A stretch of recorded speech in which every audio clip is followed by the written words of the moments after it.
যখন ছাত্রদের পক্ষ থেকে যে দুইজন পরবর্তীতে তিনজন যখন উপদেষ্টা মন্ডলীতে নেওয়া হলো, তখনই কিন্তু এই ছাত্রদের মধ্যে যে পপুলারিটি, যে জনপ্রিয়তা, ছাত্রদের প্রতি যে আস্থা পুরা জাতি ছিল, সেইটা কিন্তু ডক্টর মোহাম্মদ ইউনূস নিজেই ধ্বংস করে দিলেন।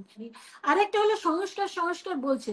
দেখেন, সংস্কার সংস্কার আমরা বিএনপি হিসেবে কিন্তু আমরা জানি, কারণ আমরা তো ভিকটিম। আমরা 17 বছর কিন্তু এই সংস্কার সংস্কার বলে বিএনপি কে যে রকমের চরম অবস্থার মুখোমুখি হতে হয়েছে আমরা তো জানি।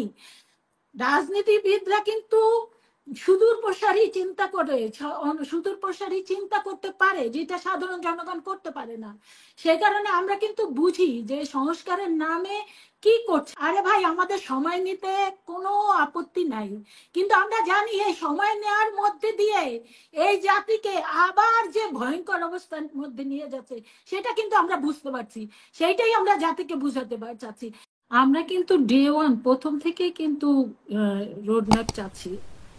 এবং এই যে যে সত্যিকার অর্থে আম, এই যে আস্থাহীনতার যে বিষয়টা, আমার ভাই পূর্বের যে বক্তা যে বললেন, সেখানে দেখেন ডক্টর মোহাম্মদ ইউনূসকে কিন্তু আমরা জাতীয় ঐক্যমতের ভিত্তিতে প্রত্যেকেই কিন্তু প্রধান উপদেষ্টা ডক্টর মোহাম্মদ ইউনূস হোক, এখানে কারো কোনো দ্বিমত ছিল না। প্রত্যেক দল, প্রত্যেক নেতা সবাই কিন্তু এক বাক্যে তাকে সমর্থন করেছে। হ্যাঁ, এটা ঠিক যে ডক্টর মোহাম্মদ ইউনূসকে সবাই সমর্থন করেছে, কিন্তু তার এনজিওগ্রাম যে উপদেষ্টা মন্ডলী, কিংবা চিটং ভিত্তিক যে উপদেষ্টা মন্ডলী, কিংবা এখন আমরা দেখতে দেখতে পাচ্ছি যে কোথাও কোথাও ফ্যাসিস্টদের, প্রেতাত্মাদের ধরে ধরে এনে উপদেষ্টা কিংবা মন্ত্রী পদমর্যাদায় নিয়োগ দেওয়া হচ্ছে, তাদেরকে আমরা সকলে মিলে যে সমর্থন করেছি, এটা আমি বলতে পারবো না। বিশেষ করে আমরা বিএনপি, সেখানে আমাদের কোনো রকমের সমর্থন আছে বলে আমার মনে হয় না।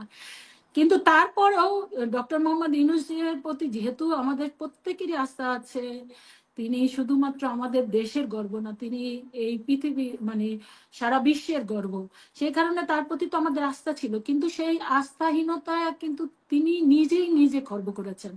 একদম প্রথম দিনই তিনি যখন ফ্রান্স থেকে এয়ারপোর্টে এসে নামলেন, তখন পুরা জাতি এবং পুরা এ, বাংলাদেশের যতগুলো রাজনৈতিক দল ছিল, তাদেরকে হতাশ করে তিনি বললেন যে আমাদেরকে আমাকে ছাত্ররাই নিয়োগ দিয়েছে।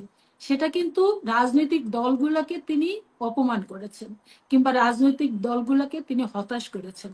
তারপরে আমরা ধরে নিয়েছি, ঠিক আছে, এটা যেহেতু ডক্টর মোহাম্মদ ইউনূস রাজনৈতিক ব্যক্তিত্ব না, তিনি মূলত রাজনীতি খুব বেশি ভালো বুঝেন বলে এটা আমাদেরও কিন্তু অতীত দিনে অভিজ্ঞতা ছিল। কারণ তিনি একটা রাজনৈতিক দল করার কিন্তু ইচ্ছা পোষণ করেছিলেন 1-11-এর সময়। তার পরবর্তীতে আমরা দেখেছি যে 1 সপ্তাহ পরে যখন পুরো জাতি সেটা নেগলেক্ট করছিল, সেটা উপেক্ষা করছিল, তখন তিনি নিজেও বুঝতে পারছেন যে আসলে তাকে রাজনীতিবিদ হিসাবে কেউ প্রত্যাশা করে না। সেই কারণে তিনি কিন্তু সেটা মানে ছেড়ে দিয়ে তিনি চলে গিয়েছিলেন। তো আমাদের ধারণা ছিল যে ঠিক আছে, ডক্টর মোহাম্মদ ইউনূস বলছেন ছাত্ররা তাকে তার নিয়োগকর্তা, এটা আমরা আমলে খুব একটা নেই নেই। কিন্তু পরবর্তীতে আমরা যখন দেখলাম একে একে উপদেষ্টা মন্ডলী তো ছাত্রদেরকে যখন নিয়ে এসছে, সেই জায়গায় দেখেন সবচেয়ে তো বড় কথা কি যে রাজনৈতিক দল হিসাবে, বৃহৎ দল হিসাবে আমরা তো বুঝতে পারি যে কি ঘটনাটা হচ্ছে। যখন ছাত্রদের পক্ষ থেকে যে দুইজন, পরবর্তীতে তিনজন যখন উপদেষ্টা মন্ডলীতে নেওয়া হলো, তখনই কিন্তু এই ছাত্রদের মধ্যে যে পপুলারিটি, যে জনপ্রিয়তা, ছাত্রদের প্রতি যে আস্থা পুরা জাতি ছিল, সেইটা কিন্তু ডক্টর মোহাম্মদ ইউনূস নিজেই ধ্বংস করে দিলেন। কারণ এই ছাত্রদেরকে লুবি করে তুললেন। এর পরবর্তীতে আপনি দেখেছেন যে এই ছাত্ররা এখন যারা আছে, এই এনসিপি নামে যে এই সংগঠনটি আছে, এখন এরা প্রত্যেকেই কিন্তু দুর্নীতির সাথে নিমজ্জিত হচ্ছে। এবং এরা নিমজ্জিত হচ্ছে শুধু তা না, আমি মনে করি এই ছাত্র সমাজকে একটা বিপথে কিন্তু পরিচালিত করছে। এখন প্রত্যেকেই দেখা যাচ্ছে যে তারা লেখাপড়া বাদ দিয়ে সবাই নেতা হতে চায়, সবাই উপদেষ্টা হতে চায়, মন্ত্রী হতে চায়, এরকম একটা।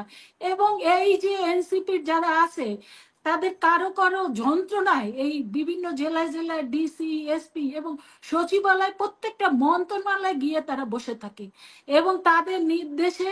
এবং এখন আপনারা তারা তো দেখেছেন উল্টা কিছুদিন ক্লেম আগে, করছে যে বিএনপি সমস্ত প্রশাসনে আছে তারা বিএনপি, ক্লেম করলে তো হবে না, বিএনপি তাদের ক্লেমের তো টেম্পো কোনো স্ট্যান্ড। প্রমাণ নাই, হ্যাঁ, তাদের ক্লেমের কোনো প্রমাণ নাই, কিন্তু তাদের ব্যাপারে যে বিএনপিতে তো ক্লেম আসছে পত্রিকায় যেটা আসে, তো তাদের তো প্রমাণ আছে। পত্রিকায় আসে না। আমরা বিএন- আমরা স্থানীয় উপদেষ্টার যে পিএস ছিল তাকে কেন সরিয়ে দেওয়া হলো, এবং তার বিরুদ্ধে যে অভিযোগ আসলো 300-400 কোটি টাকার, সেটা তো এই জাতি ভালো করে বুঝতে পারছে। আরেকটা হলো যে এই যে স্বাস্থ্য উপদেষ্টা যে চরম ভাবে ব্যর্থ।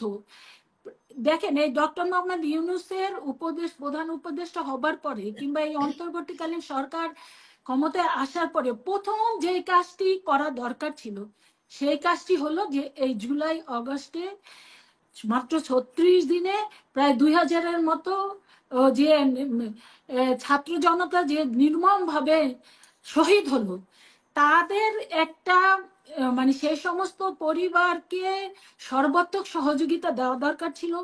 এবং যারা যে সমস্ত প্রায় 30-35 হাজারের মতো ছাত্র জনতা যে আহত হলো, বিভিন্ন হসপিটালে পড়ে থাকলো, তাদেরকে সুচিকিৎসা দেওয়া এবং তাদের পরিবারের খোঁজ খবর নেওয়া, কিন্তু দেখেন এখন পর্যন্ত কিন্তু সেই কাজটি হয় নাই।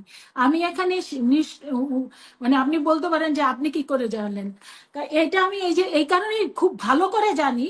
সেটা হলো যে আমরা এই ঈদকে কেন্দ্র করে, রোজার ঈদকে কেন্দ্র করে আমাদের অ্যাক্টিং চেয়ারম্যান জনাব তারেক রহমান, জিয়া রহমানের ফাউন্ডেশনের পক্ষ থেকে সারা বাংলাদেশের যত শহীদ হয়েছিল সেই শহীদ পরিবারের এই মানে ঈদ শুভেচ্ছা দেওয়ার জন্য তিনি এই জিয়া রহমানের ফাউন্ডেশনের পক্ষ থেকে দায়িত্ব দিয়েছিলেন। আমিও কিন্তু মাদারীপুর জেলার দুইটা মানে মাদারীপুর পরিবারের সদরের সাথে দুইটা দেখা থানা করেছে। আছে, সেই থানাগুলোর আমি দায়িত্ব পেয়েছিলাম।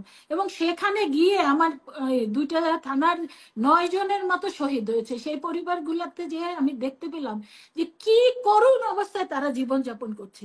এটা তো হওয়া উচিত ছিল যে সবার আগে কিন্তু তাদের মানে জীবনযাপনের নিশ্চয়তা প্রদান করা উচিত ছিল, তারা যাতে ঠিকভাবে জীবনযাপন করতে পারে সেটা, কিন্তু সেটা কিন্তু করে নাই। তাহলে এই উপদেষ্টা মন্ডলীর কাছ থেকে আর কি প্রত্যাশা করতে পারি? আরেকটা হলো সংস্কার সংস্কার বলছে। দেখেন, সংস্কার সংস্কার আমরা বিএনপি হিসেবে কিন্তু আমরা জানি, কারণ আমরা তো ভিকটিম, আমরা 17 বছর কিন্তু এই সংস্কার সংস্কার বলে বিএনপিকে যেই রকমের চরম অবস্থার মুখোমুখি হতে হয়েছে আমরা তো জানি। রাজনীতিবিদরা কিন্তু সুদূর প্রসারী চিন্তা করে, সুদূর প্রসারী চিন্তা করতে পারে যেটা সাধারণ জনগণ করতে পারে না। সেই কারণে আমরা কিন্তু বুঝি যে সংস্কারের নামে কি করছে। যেমন আমরা 111-এর সময় বুঝতে পেরেছি যে সংস্কারের নামে বাংলাদেশে কি হতে যাতে বিরাজনীতিকরণ কিংবা ফ্যাসিস্টরা চলে আসতেছে, কিংবা ইন্ডিয়ার একটা তাবেদার সরকার আসতেছে। সেটা কিন্তু আমরা জাতিকে 17 বছর বলে বলে, আমাদের সাথে আরো অন্যান্য এয়ারলাইন্স যারা ছিলেন তারাও জি, একইভাবে আমাদের সাথে শরিক হয়ে আন্দোলন করেছে, সংগ্রাম করেছে, কিন্তু এই জাতি বুঝতে পারলো কিভাবে যে নির্মম ভাবে 36 দিনে গণহত্যার শিকার হয়ে 30-35 হাজার লোক নির্মম ভাবে আহত হয়ে তারপরে তারা বুঝতে পারলো। কিন্তু বিএনপি কিংবা অন্যান্য রাজনৈতিক নেতৃবৃন্দ তারা কিন্তু 17 বছর আগেই বুঝতে পেরেছে। ঠিক একইভাবে কিন্তু আমরা বুঝতে পারছি এখন ডক্টর মোহাম্মদ ইউনূস কিংবা তার উপদেষ্টা মন্ডলী সংস্কার সংস্কার বলে তারা যে আরেকটা ফ্যাসিস্ট সরকার কায়েম করার চেষ্টা করছে, কিংবা তারা যে আরেকটা মানে বিরাজনীতিকরণ কিংবা মানে বাংলাদেশের আরেকটা রাজনীতি ফ্যাসিস্ট মুক্ত সরকার, আরেকটা আরেকটা হাসিনা তৈরি হতে আরেকটা পারে তারা। আরেকটা কাজ তারা ঘটাতে যাচ্ছে, সেটা হুম। কিন্তু আমরা বুঝতে পারছি।